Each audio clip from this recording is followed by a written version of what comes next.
Here at Win Talk Radio, our heart is to encourage people and give them hope. As Christians and conservatives, we spend so much time focusing on the negative and what the left is doing and what the Democrats are doing, when the reality is God is moving powerfully, and we see it everywhere we go. He's waking up people, opening their eyes to the truth. And so the very reason, or the very thing that we see as a negative, that the media is not showing us the positive proves that we are winning the day. And so we just want to encourage you to take a stand, take a fight, speak boldly, because people are listening and God is opening eyes. And so the reality is when we show up, we win, and God will win the day through his people when we do it together in unity. Hello and welcome to another episode of Win Talk Radio, where we talk truth and we take action. I am joined today by my lovely co-hosts, Debbie Healy, our fearless leader, who is also the founder and president, Sue Trombino, and Cari Campos. See, we have fun. We have fun here. So today what we're actually going to be talking about is a very important issue. It's a very important topic. But before we get into that, I do want to remind you of where you can find us. womenimpactingthenation.org. Again, that's womenimpactingthenation.org. Since 1973, there have been approximately 60 million abortions in this country. 60 million, think about that for a moment. And those are just the ones that we know of. We know that number is much higher because there are states like California that don't even have to report. So that number is even higher. But the reason why this is so critically important is because we have a genocide that is taking place every single year in this country. In fact, it's the greatest human rights violation of our time. Regardless of the generation that one finds themselves in, it is the greatest genocide on U.S. soil. And so today what we're actually going to be talking about is, what does it mean to be pro-life? Why is it so crucial right now for us to be pro-life? And then in the second segment, we're also going to look at how do we actively restrain evil, because it's incumbent upon us. And I think the best starting point is for us to kind of consider the words of our founding fathers in the Declaration of Independence. They made it very clear that we hold these truths to be self-evident, that all men were created equal, were endowed by our Creator with certain inalienable rights, and that among these are life, liberty, and the pursuit of happiness. Then, my favorite part is the next part, where it actually says, to secure these rights, government was instituted among men, deriving their just powers from the consent of the governed. That means government is actually supposed to protect those rights. But I do find it very interesting. They acknowledge that there is timeless truth, that it's self-evident, that it should be obvious to all of us, but also they put life first for a reason. I mean, without life, what do the other rights that we have matter if we don't have life? So ladies, I'm going to turn it over to all of us here to have this discussion about why is it so crucial right now for us to be pro-life? Why do we need to continue to hold that line? Because a lot of people will say, oh, this issue is going on. I mean, this has been going on for so long. Can we really win? Why is it crucial right now for us not to give up and for us to take a stand to protect the unborn? Well, I know that, the Lord, what did the Lord do? The Lord breathed life into Adam, right? And then, I mean, if we can't have liberty or pursuit of happiness if we don't have life. Life is the beginning. He breathed life into us. And then in the sixth commandment, as we are Christians, Jannique, the sixth commandment says, thou shalt not kill. So, period. And so it's God's design for us. We cannot, and if you don't have, regard for life at conception, you don't have regard for life at the end, what is the purpose of life? Why are we even existent? I don't know. I mean, first of all, God breathed life into Adam. Then He gave us the greatest country on the face of the planet, not perfect, but exceptional, that gave us a constitution that we've had for 243 years, I think it is. Can you imagine? I mean, I personally don't understand how people can just have disregard for life. I don't really get it. I mean, I've been trying to talk to people and ask them, how do you not have regard for life? And there's always an excuse of, well, it's my choice if if you get pregnant, or because of, there's so many different excuses. I'm just trying to wrap my head around how can you not give life?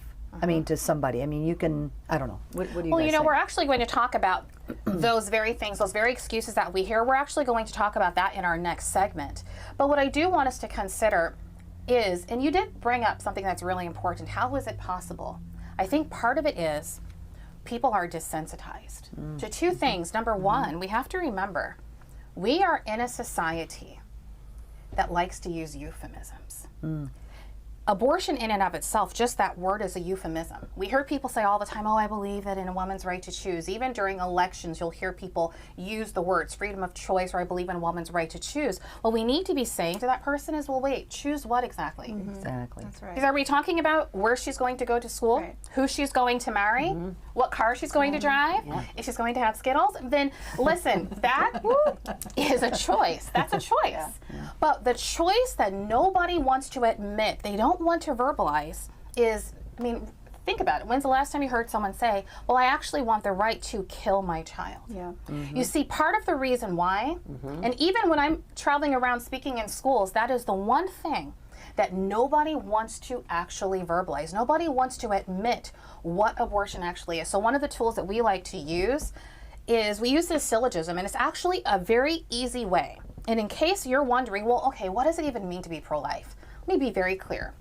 Number one, we would all agree with this first premise, that it's wrong to intentionally kill innocent human beings. Nobody ever argues with that, right? Abortion, this is the second premise, abortion intentionally kills an innocent human being. Therefore, abortion is wrong. Now, sometimes people will say, yeah, but does abortion really kill? That's a great question, and I believe in asking good questions. We don't just make assumptions, because assumptions are dangerous sometimes. So we don't just make assumptions, we ask questions. Well, does abortion intentionally kill? And furthermore, does abortion intentionally kill an innocent human being?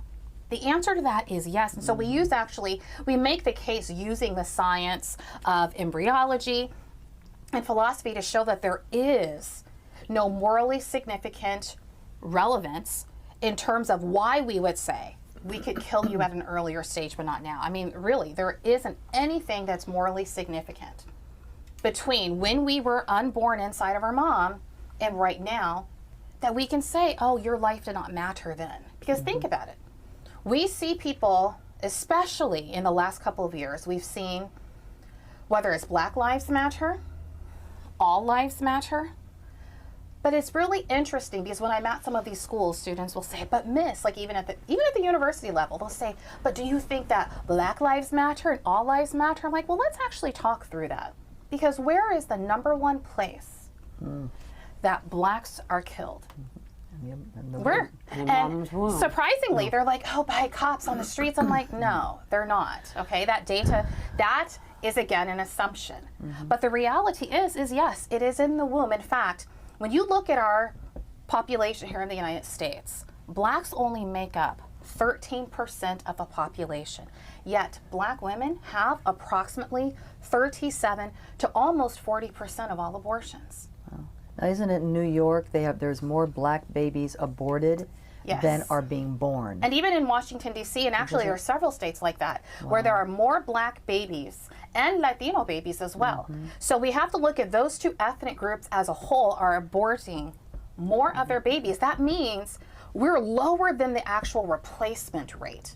Now, if Black lives really matter, then how come unborn Black lives don't matter? That's what we need to be asking. We need to be able to push back, because one of the things that we love to tell people, just as what do? We talk truth so that we can take action, but we have to speak the truth. And yes, we'll do Ephesians 4:15, where we will speak the truth in love, but we have to speak the truth. And the truth of the matter is, yes, abortion kills. And unfortunately, people do not want to acknowledge that, because what people want is to enjoy pleasure without the principles behind that pleasure. God gave us marriage. And we ignore marriage. In fact, remember when I was just telling you how I was in Baltimore, had a phenomenal time with the students out there. I was amazed at one school in particular. No matter when I spoke, all throughout the day and even in the classroom, there was always at least 1 or 2 students, very honest, sincere, and genuine. They would ask, Miss, what can we do then? What can we do to try and prevent all of these abortions from happening? So I would ask one question. I said, well, tell me this. Out of 1 million abortions that take place every single year, what do you think the main reason people give as to why, or why do they even find themselves in a situation where they think they need to have an abortion? And I'm like, let's think about that for a moment. Why do you think, what are people doing that they find themselves in a situation where they think they need an abortion? And one young lady, she goes, oh, and I looked at her, I go, what? She goes, oh, reckless sex. I said, you're right. Reckless sex, because we're ignoring God's intended design for sexual intimacy and expression. And people don't want to hear that today. But that is one of the reasons why we're in this situation that we are killing. We're paying someone, let's be honest here. We're paying someone to go to a clinic. They're setting up an appointment, and we're paying someone to intentionally kill our child. That should not go over well with any of us. We know that grieves the heart of God. And if you are someone watching and your heart is not grieved by abortion yet, I would ask that you would pray for the Lord to break your heart for what breaks his heart. Because I believe that we cannot continue shedding the innocent blood and think that the Lord's heart is not grieved by this, the Holy Spirit isn't grieved. And how is it, as you were asking that question, and it's very valid, why are we comfortable with the intentional sacrifice of innocent blood so that we can live our lives the way we want? You know, Mother Teresa said it best. She said, it's a tragedy or a poverty that a child must die so that we may live as we wish. That's what we're dealing with. And I think a lot of it too is part of that whole, the abortion industry, and it absolutely is an industry. It sure is. And part of the propaganda in that industry is that it's birth control. It is acceptable birth control Or in healthcare. certain societies. And that is wrong. That is where people have been misled. And woe is us that we don't stand for that baby. I mean, in Beatitudes in Matthew, it talks about blessed are the pure of heart. Who can be any purer of heart than that unborn baby? And that's who we've got to be standing and protecting. I think about what you had said about like how I don't even how do they wrap their minds around that? Because like when it passed in the 70s, like, I mean, okay, there wasn't the science we have now. We are in the 21st century, and our science is so advanced. There should be no logical way that you can justify that this is not a baby. Unless, exactly, unless. And this is what's happening now. I cannot tell you how many times I've gone, especially if I go into a public school, and I ask them, so what are you looking at? And I will put up a picture of an unborn child. The first thing they say is, oh, POC, product of conception, because that's what they're being taught in schools. Oh my word. So they're not being taught. I never even knew it. I mean, They're not you would have being said POC, taught. I'm like, what the heck is that? Point of contact. What'd you say? Point of contact. Well, you're not wrong. So they're good. not really in some Product. and that's what's sad is that they're not being taught the science of embryology. They're actually taught dehumanizing, devaluing terminology. Sometimes students will even say things like, oh, well, that's just a fetus. That's just a fetus. I'm like, oh, I didn't know that you spoke Latin. They're like, what? I'm like, fetus is Latin for what? Little one, offspring, young one. But the reality is even most of them, they know how to have sex, but they don't understand what happens during sex.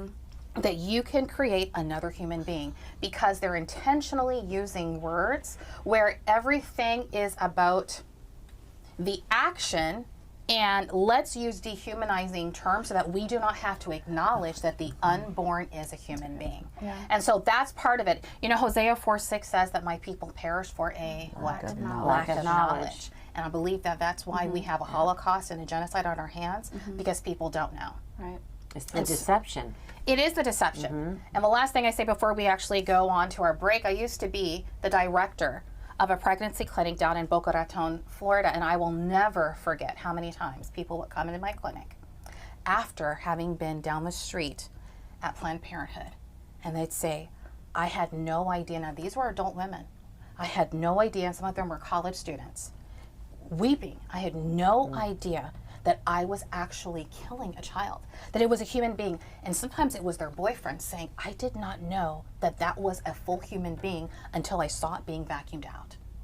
And they saw literally body parts. And of course they're grieved because they did not know. And so when you talk about this being an abortion industry that is all about money, they intentionally conceal the humanity and the value of the unborn so that they can profit off of their destruction. And so with that said, we're actually going to go to break. And in our next segment, we're going to come back and we are going to talk about what does it look like to answer some of these objections so that we can restrain evil, because it is incumbent upon us to restrain evil. So thank you for being with us. Please stay tuned to our next segment. And don't forget to check us out at womenimpactingthenation.org. And please share our podcasts. We know that we can be found wherever great podcasts are found. You will find us. Remember, we're Women Impacting the Nation. We talk truth so that we can take action. You know, Ephesians 6:13 says, and having done all, you stand. But what are you standing for? We at Win Talk Radio, we stand for truth and facts, not emotion and conjecture. And our tagline at Win Talk Radio is talk truth and take action. So come join us, take action to save our republic, to ensure our liberty. Because remember, when we show up, we win.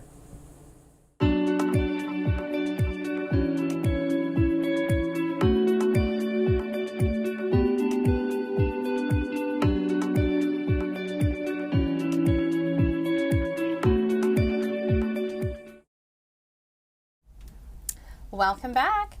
Again, we are Win Talk Radio, and today we are talking about what does it mean to be pro-life, and specifically, why is it so crucial?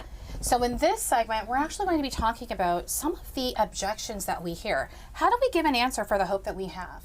You know, that's what we're told to do. We're instructed to do that in 1 Peter 3:15 and 16. So we're told to be ready to give an answer for the hope that we have, and we're to do it with gentleness and respect. So yes, our tone will be appropriate, but the reality is when we think about the unborn, okay, unlike any other victim group in human history, slaves had an underground railroad.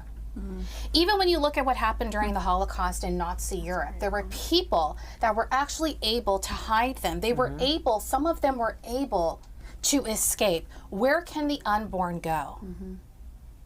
They can't go anywhere. That means it truly is incumbent upon us to take a stand for them. And so that's what we're going to do. And part of taking a stand, taking action, is it's actually twofold. One, we need to be able to answer the questions that people have, the objections that they raise. We want to tear down those false arguments that they have. And then the second part of that is obviously, how do we take action from a legislative perspective? And so that's what we're also going to do in this segment as well. So what are some objections that you all hear when it comes to what it means to be pro-life, or why people are choosing to kill an innocent human being? Can I just say before we jump into that, I think it's so vital to know, whatever issue it is, to be able to have a conversation where you're answering objections, where you're not just shouting and shooting names and calling whatever, because the best way to win somebody to the truth is by literally presenting the truth.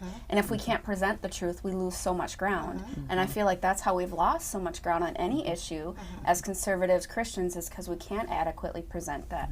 So, but yeah, I was just thinking And that you as know, we were even talking about. planting the truth, that's our role as Christians. We plant that seed. That's all we need to do. And you might not convince them right then and there, Cari, but they'll walk away and we've planted a seed. And let God water it and clip it and do what he needs to do to make it really grow and thrive. Sure. Amen. But you know, the thing is, when we all talk about we have to speak truth and love, a lot of times people don't understand that. They think that truth and love is to acknowledge what you feel and condone Yeah. what you think. Oh, it's okay if you want to have. I know you're hurt and I know it was rape or incest, but oh yeah, go ahead and do it. No. Truth and love. You don't scream. You don't yell. But you speak truth and say, you know what? God made that child. You are fearfully and wonderfully made. He knew you before you were even born. He knew every hair on your head, and He created you. Right. And so we have to be, number one, we have to know what we believe and why we believe it so we can stand up for that. But I know for me, some of the things are, well, it's my body, my choice. So let's talk one of the, through that. That's one of the things. Well, it's my body, my choice. You can't tell me what I can do. Well, I just got raped, right? Or it was inconvenient that just happened. Oh, I don't have time because my job, I can't afford it. I can't whatever. Afford it. Remember how they do that? It's not a good time. Yeah. So let's talk about that. Well, let's go through, especially the my body, my choice. That is probably right now one of the most used. Now, at first, it sounds great. But again, we have to use sound logic and reasoning with people. First and foremost, when a woman, my body, my choice, when she's trying to have an abortion, pretty simple question, is she trying to abort herself? Or is she trying to abort the separate body and being that's inside of her? If she was trying to abort herself, that would be called what? Attempting what? Suicide. Yeah. Is she trying to do that? No, nor does she have some type of body dysmorphic disorder where she's trying to remove healthy organs. She's not doing that either. So then we have to ask the single most important question when we're talking about abortion, which is this: what is the unborn? What were you and I when we were in that unborn age and stage inside of our mom? Either we were a living being or we were not, but you don't turn into one suddenly when you come down the birth canal like it's something magical. So where do we go for that answer? We go to the Science of Embryology, having been a nurse. So what does the Science of Embryology tell us? It's very simple, and anyone can say this. From the very earliest stages of our development inside mom, we were living, we were distinct, and we were whole human beings. We were living, meaning that we were alive, we were growing. That's why mom's belly was getting bigger, right? Because we were growing, not because she was eating lots of food, although that might have been part of it too. But she was eating lots of food. So no, that's not the answer. We know it was we were getting bigger because we were growing. The second thing is that we were distinct, meaning separate from mom's body. We were never part. In does not mean part of. And that's critically important. Sometimes, because they're lacking the facts, sometimes they are conditioned to believe that the unborn is part of her body the way your kidney is or the way our arm is attached. We were in a separate sac. It's called the amniotic sac the entire time. That's why half the time she's pregnant with a different sex. What? A baby boy. Now think about that. An unborn baby boy, he has male genitals. That woman does not have male private parts, okay? So obviously that was not part of her body. We know oftentimes the baby has a different blood type. We know that the organs are separate, and every time it has separate DNA and a very unique fingerprint. Why? Because we were never part of our mother's body. In does not mean part of. And the last part is that we were whole human beings. We did something that no constructed thing can do in a society where we think of things that are built. Cars, right? Pizza even. We build things. And sometimes even in the commercials, they'll say that a woman built that baby. No. A woman does not build a baby. It's not like a Build-A-Bear workshop. No, we don't build a baby. We develop ourselves from within. 23 chromosomes from the sperm, 23 chromosomes from the egg, 46 chromosomes. It's a new human being with unique DNA that never existed before and will never exist again. Right. It's a whole new person. Right. And so that's what we have to always come back to, the science of embryology, which is irrefutable and indisputable. I mean, even those who identify as pro-choice will admit those facts. And it's similar to the argument that I've heard that what if the mother's life is at risk? What happens to that baby? Well, what happens is you now have two patients. You've got a baby and you've got a mother, and you let the physicians decide how they're going to work to save both. And that is because that is a separate baby and that is a separate mother. Yes, but what is their goal? As she just said, and this is really important because she just said, the goal is to save them both. Yep. Yes. So how do they do that, my friends? Because this always comes up. They treat just as you said, Whether it's my body, my choice, the rape, or what about in a medical emergency? Don't you think abortion is necessary? That's a misconception. Yes. Abortion, intentionally killing the child, is never necessary to save the life of that woman. So what do? The goal is to end the pregnancy. Now, there's more than one way to end the pregnancy. They can do an abortion, which is intentionally killing that child. They're not going to do that. The fastest way to end that pregnancy is not through labor and delivery. The fastest way is through a C-section. And did you know that even Johns Hopkins University, Cleveland Clinic, and almost every main hospital in the United States, they can do an emergency C-section from the time she is wheeled in to the time she's recovering in her room in 1 hour. Just the C-section itself can be done in less than 20 minutes. Now that is life-saving therapy. Now, if, and sometimes people say, yeah, but can't the baby die? Sometimes if that baby is too weak, it will die. But here's the point of distinction. With an abortion, what is the goal? Every abortion is considered successful if that baby is what? Killed. So a dead baby lying on the table, that's considered a successful abortion. That means the intent is to kill and destroy.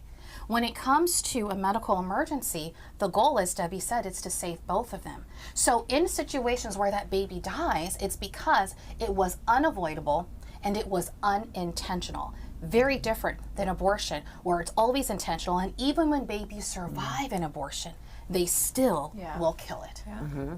Very clear distinction, so thank you for bringing that up. But now the statistics, and I think sometimes it's statistics of that are so low, but everybody, that's a talking point, and everybody tends to use that. Is that right? Just like rape.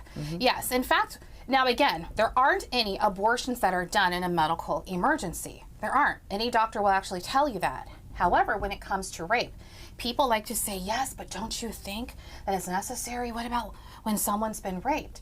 As horrible of a situation that is, and we do need to show, of course, we are compassionate, and of course we care about that young lady who has been violated, just as we care about the unborn child, which is also a violation of their life in terms of they were conceived in violence. But just because the circumstance behind your conception may have been violent does not mean that you have less value. Right. And it doesn't heal the wounds from the rape. I mean, like it's almost like a argument to heal the wounds of the rape, the person that's been raped, the victim. That doesn't heal their wounds, it makes it worse. Well, actually what I tell people is, I'm like, does that abortion, does it undo the rape? Yeah, right. Does it remove the trauma? No, it doesn't. And sometimes when you consider, think about this, think of, when you look at these statistics, there's approximately 1 million abortions that take place every single year in this country. What percentage of those are because of rape? Yeah. Now, it's interesting because most of the time people think it's upward of 50%. Sometimes higher. Some people are like, oh, 70%? No, it's not 50, it's not 30, it's not 20, it's not 10, it's not even 5%. It's actually less than 1%. And that's according to Alan Guttmacher Institute, which is the research arm for Planned Parenthood. Again, the Alan Guttmacher Institute is stating that it's less than, even if it was 3%, it's less than 3%. It's less than 1% of all abortions. But we do also have to ask the question, where does our right to life come from?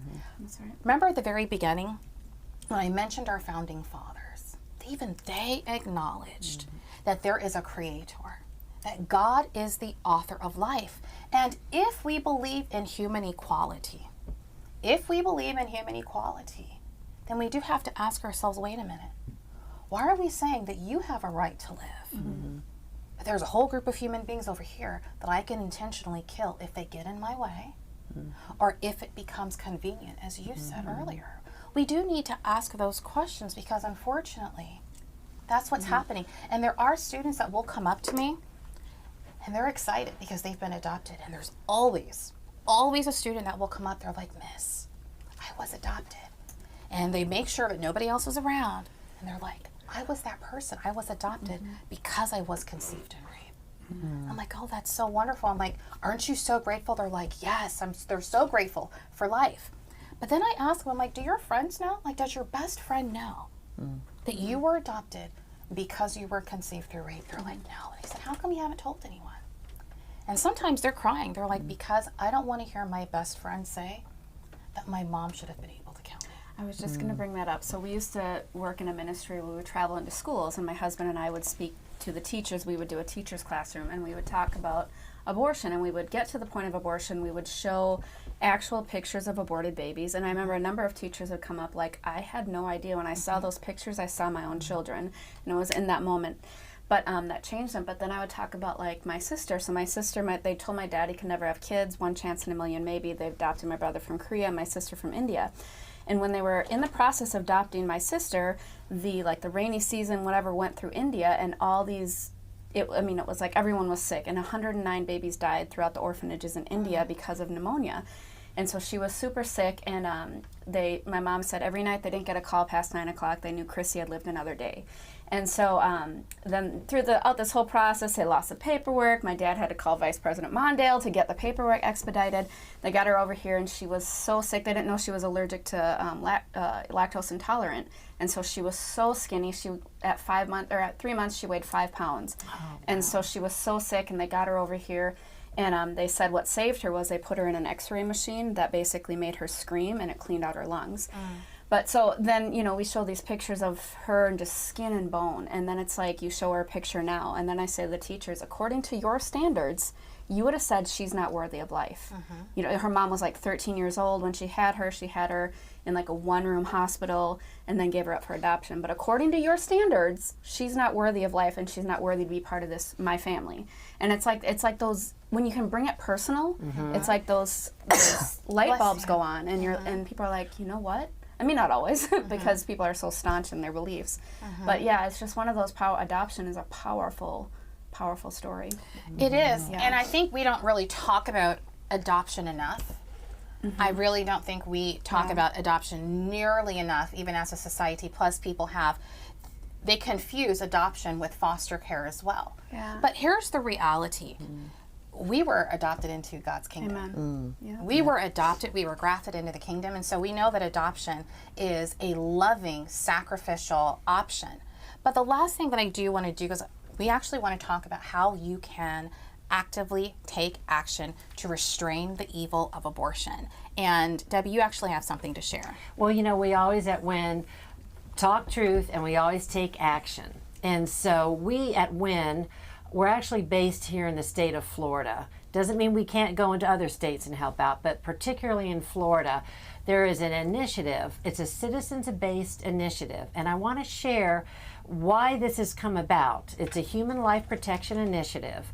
In the state of Florida, for 22 years, Republicans have had the majority in the House and the Senate, and we have not been able to pass legislation to protect babies. Now, this is the Republican Party, even though we don't like to say we're Republican or Democrat, it's all about the lamb.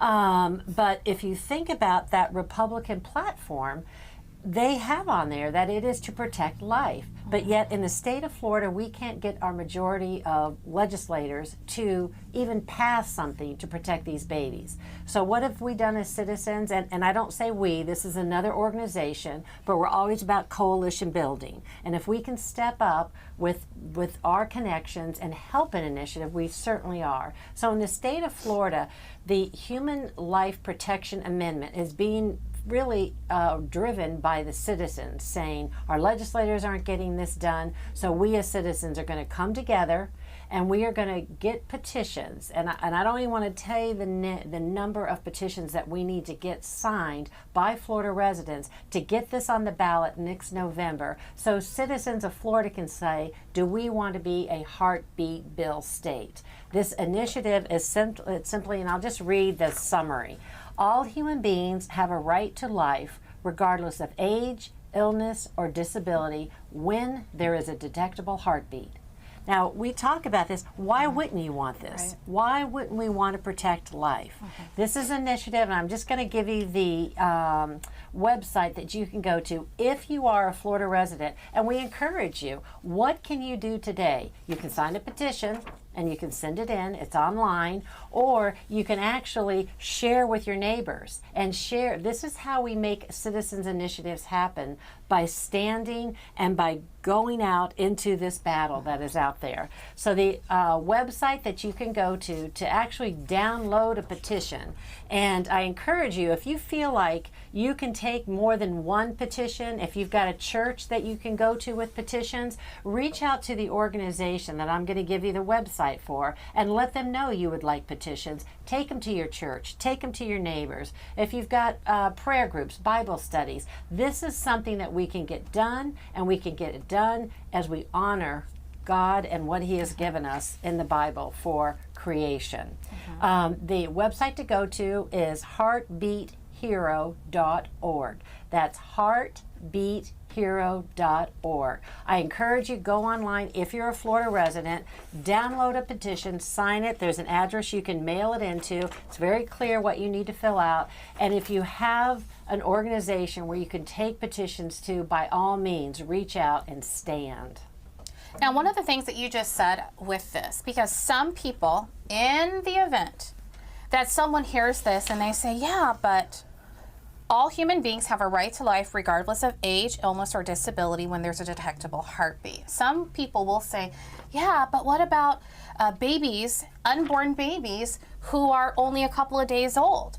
No one is saying that their life is not valuable, nothing like that. We know that life begins from the moment of conception, and we are to protect and defend all human life from the moment of conception, from womb to tomb. This is not saying that an unborn's life is not valuable at that earlier stage, but we know that most women are not having abortions 3 and 4 days after because they don't even realize they're pregnant at that point. So this can essentially save approximately 90%. I mean, think about that. So I would hope that we would not want to play word games and miss an opportunity to save the majority because we want to play word games. And I think we do have to make sure that we consider the value of this incremental approach. So today we've been talking about the value and the gift of human life. Is there anything else that you ladies want to add? No, I mean, it's stunning to me that some people won't sign this. And I have to be real honest because there's a lot of semantics. Well, you know, it's not really, the words aren't there. The but, the comma isn't right because of the legal stuff.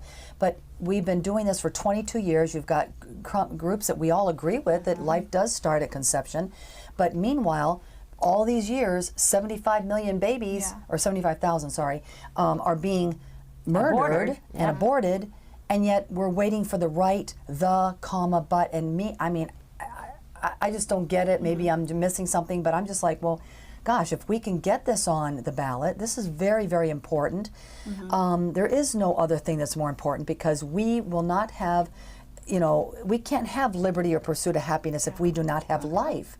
And so anyway, so I think it goes to what you're saying, like, and even you said it, I think it is up to the people and God's people, because voting Republican has not saved really one baby. I mean, let's just call it what it is. I mean, they pushed it in Ohio, the heartbeat bill through. I mean, so I'm not saying that completely, but voting Republican for the most part, it is up to the people, and this is where it puts it in the people's hands. Although I will say this though, that when we have an opportunity to vote, there's only 2 parties that we have right now, and one party has made it their platform that they will do everything they can to protect the intentional slaughter of unborn human beings. And so when you do vote Republican, we know what the Republican platform is. It is to protect life. So in that regard, we know if you have the option of voting for 2 candidates, why are we voting for the intentional slaughter at the tune of 1 million every single year? That's right. So I want us to remember here at WIN, you know, we're going to talk that truth, but we also want to take action.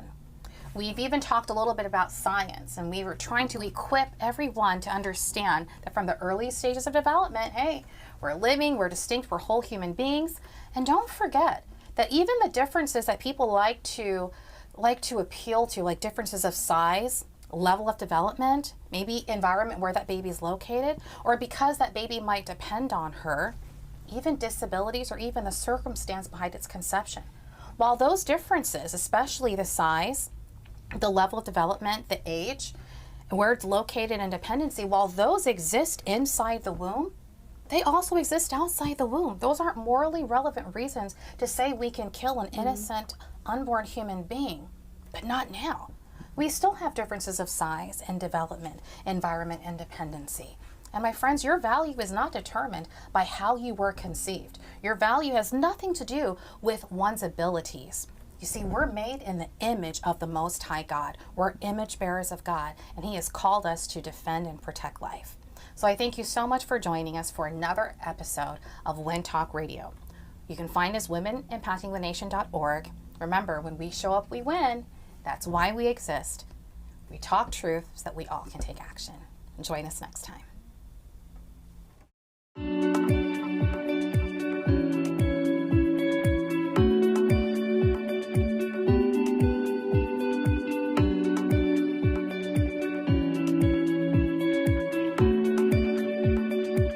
Here at Win Talk Radio, as Judeo-Christians in America, we have three choices. We can either fight, we can support the fighters, or we can do nothing.